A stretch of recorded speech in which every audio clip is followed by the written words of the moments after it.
if you want to find out how quickly society can turn against one, and I'm talking seriously here, stand up and tell the truth about just anything that you want to stand up and tell the truth about.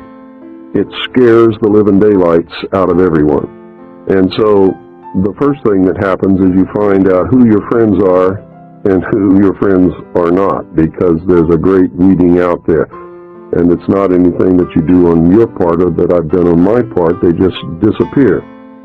And you find very quickly that people are afraid to be around you because they can see the government being upset about what you're talking about, and they can see repercussions coming, and of course they have happened and will continue to happen. And ultimately, I really believe that there will be some kind of a terminal point where they decide that they're not just not going to put up with this pest anymore, and that's going to be the end of me.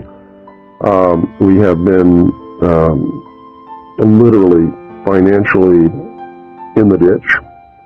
We have found it impossible to get any kind of a normal job with anyone who knows anything about what I do. You can't go to church, you can't go to cocktail parties because everybody else is sitting around talking about the weather or, oh, what school did you go to?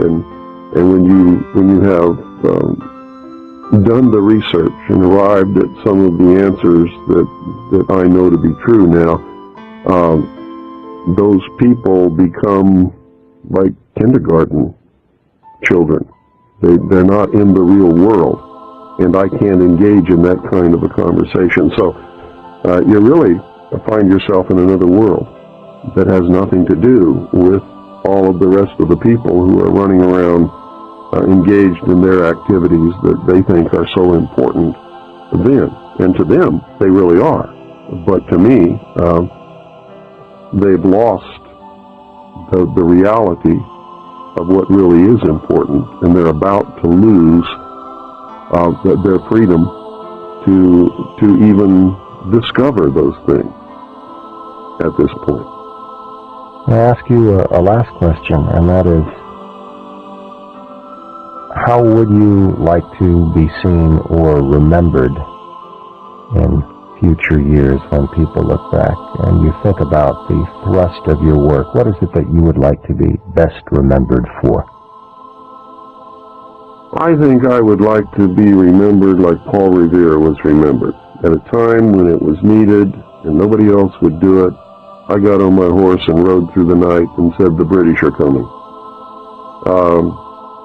That's all. I'm not looking for any fame or any fortune. You certainly don't get rich doing what I'm doing. And infamous is probably the real word that describes what happens to you as far as public recognition in a world where political correctness is the theme of the day.